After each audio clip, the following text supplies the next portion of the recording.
El pensamiento nacional es la forma que tenemos todos de vernos, de observarnos y sobre todo de interpretar lo que nos va ocurriendo como sociedad a lo largo del tiempo.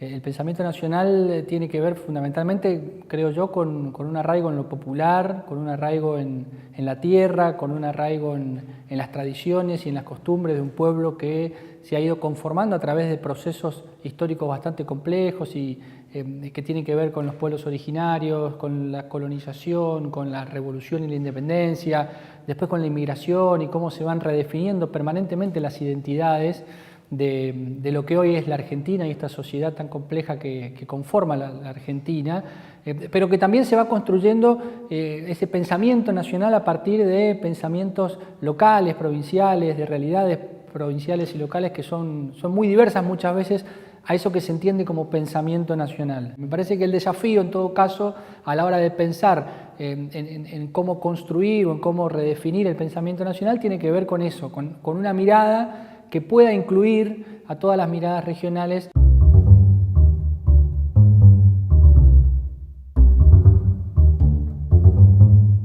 Los historiadores de las provincias tenemos que hacer casi, hemos naturalizado que nuestro único espacio de estudio es la historia local, de nuestra provincia, de nuestra ciudad.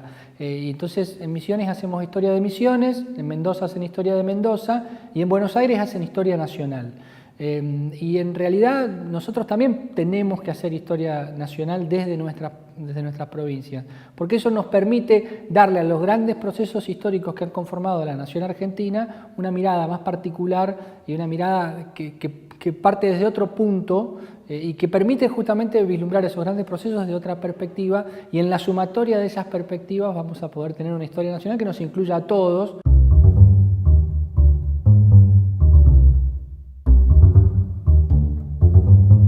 ¿Qué es nacional o qué es argentino, digamos, ¿no? Por ejemplo, José Artigas ¿es nacional o es argentino? ¿Dónde lo metemos a José Artigas, que fue presentado y explicado por la historiografía liberal, tradicional, mitrista, como un personaje extraño a la Argentina que se metió en el litoral argentino para segregar esas provincias y sumarlas a otra nacionalidad que es la uruguaya, que tampoco existía en la época, digamos? Entonces, bueno, ¿qué es lo nacional? ¿Qué es lo nacional o lo argentino para, por ejemplo, mi provincia, la de Misiones, en donde tenemos más vínculos culturales con el Paraguay y con el Brasil que con lo que viene como producto cultural desde el centro, que es Buenos Aires? ¿Lo nacional para nosotros es lo que viene de Buenos Aires, o lo nacional para nosotros es esa realidad tan compleja de una zona limítrofe, en donde hay una influencia muy fuerte del guaraní, del portugués, en donde construimos un lenguaje propio a partir de esas mezclas idiomáticas que tenemos? Y supongo que lo mismo pensará un salteño o un jujeño con Bolivia.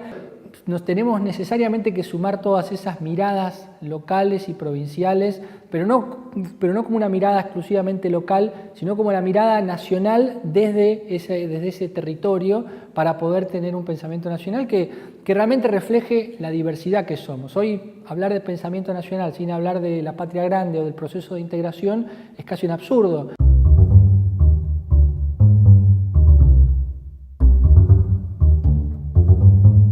Es cierto, hay un Estado nacional argentino que tiene límites establecidos, pero que en términos culturales y de pensamiento y de influencias y de identidades es bastante difuso, y digamos, el pensamiento tradicional nos ha dicho que nosotros somos esto que está dentro de la frontera, y en realidad lo cotidiano, las identidades populares se construyen rompiendo, atravesando esas fronteras y construyendo identidades que trascienden claramente lo nacional, y que se piensan desde otra manera y desde otros territorios.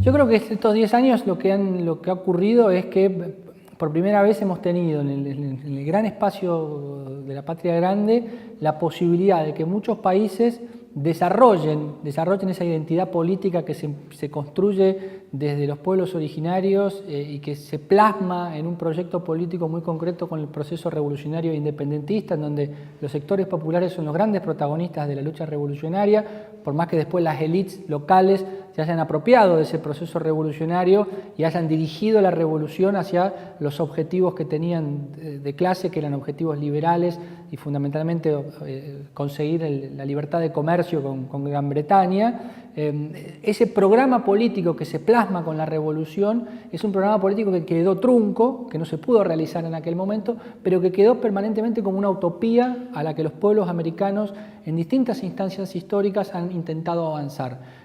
Con Emiliano Zapata y Pancho Villa en México, con Getúlio Vargas en Brasil, bueno, con Perón en la Argentina, con Allende en Chile, digamos, todos los países latinoamericanos en algún momento o en muchos momentos de su historia han intentado regresar y retomar ese proyecto político revolucionario que quedó trunco por distintas circunstancias. Lo que creo que tiene novedoso esta etapa histórica de 10 años o un poquito más, desde el 99 que asume Chávez la presidencia de Venezuela, es que por primera vez hay un conjunto de países que están en el mismo proceso histórico y hay un conjunto de líderes, de políticos, de líderes de gobierno que están en la misma sintonía y que se sientan a trabajar con el mismo proyecto político revolucionario que había quedado trunco en su momento.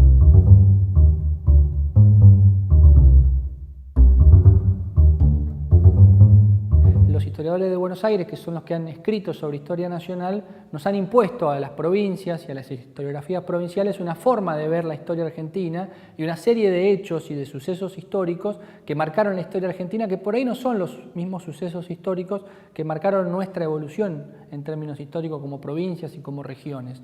Entonces es necesario empezar a ver todo ese pasado desde una perspectiva nuestra, que no sea local, sino que sea una perspectiva nacional, pero vista desde las regiones, en mi caso desde la provincia de Misiones. No es lo mismo la figura de Juan Manuel de Rosas para la provincia de Buenos Aires que para la provincia de Misiones o para la provincia de Mendoza o para la provincia de Jujuy. El tema es que no hay un jujeño que se haya puesto a estudiar el rosismo desde Jujuy. Yo empiezo a hablar de los sectores populares en la provincia de Misiones y cómo impactaron las políticas públicas a nivel nacional en la provincia de Misiones, o empezamos a rescatar la figura de Andrés Guacurarí Artigas, que fue el gran protagonista de la revolución en Misiones, y qué pasaba con ese personaje, y qué pasaba con el pueblo que lo acompañaba, quiénes eran sus segundos en ese ejército guaraní en armas. Seguramente vamos a empezar a identificarnos en el relato histórico, porque cualquiera de nosotros podría haber sido un segundo de Andresito, porque nos habría tocado tomar las armas y salir a pelear contra los portugueses, contra los paraguayos, contra el centralismo de Buenos Aires en esa época.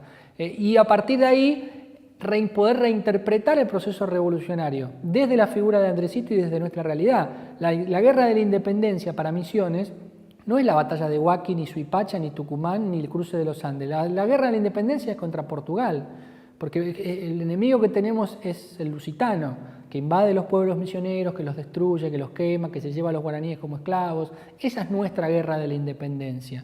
Entonces, si yo escribo la historia de la guerra de la independencia desde Buenos Aires, me quedo con Belgrano, con San Martín, pero si la escribo desde Misiones, la escribo desde otra perspectiva.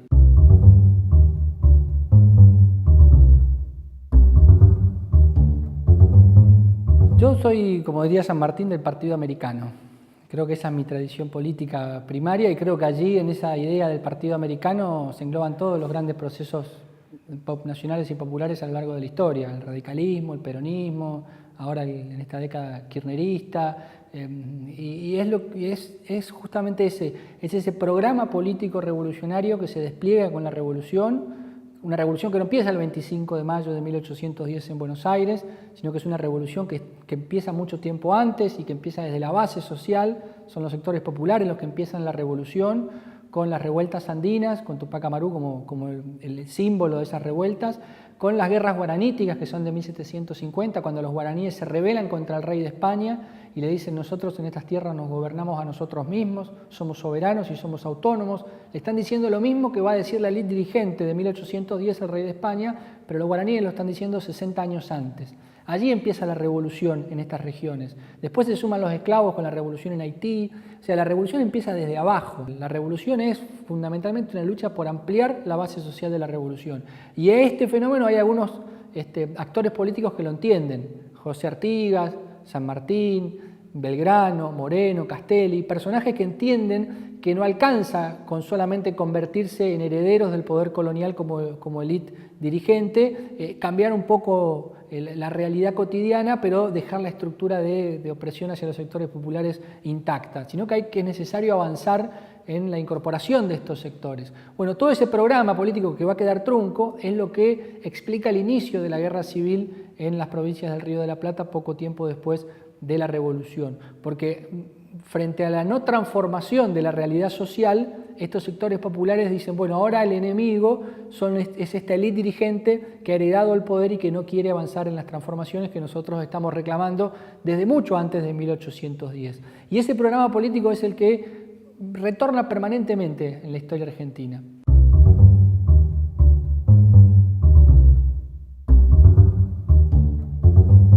La utopía siempre es posible, el ideal nunca se alcanza, eso está claro, digamos.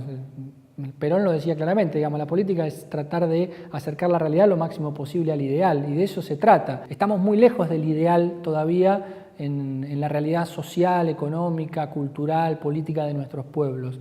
Entonces queda mucho por hacer.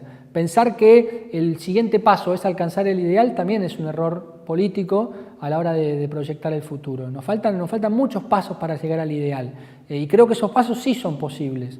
Defender los recursos naturales, trabajar en la transformación de la posesión de la tierra en nuestros países, mejorar las condiciones de vida de sectores, capas de pobreza estructural que hay en nuestros países, no son utopías, son cosas que se pueden realizar realmente y sobre las que hay que trabajar. Y me parece que tiene que ver con eso, ¿no? El planteo de nuevas utopías para la nueva independencia. Bueno, avanzar en todo lo que nos falta. El ideal seguramente va a ser para nuevas celebraciones, nuevos centenarios de la independencia, y en todo caso van a aparecer nuevas utopías en la medida en que alcancemos las que nos vamos planteando.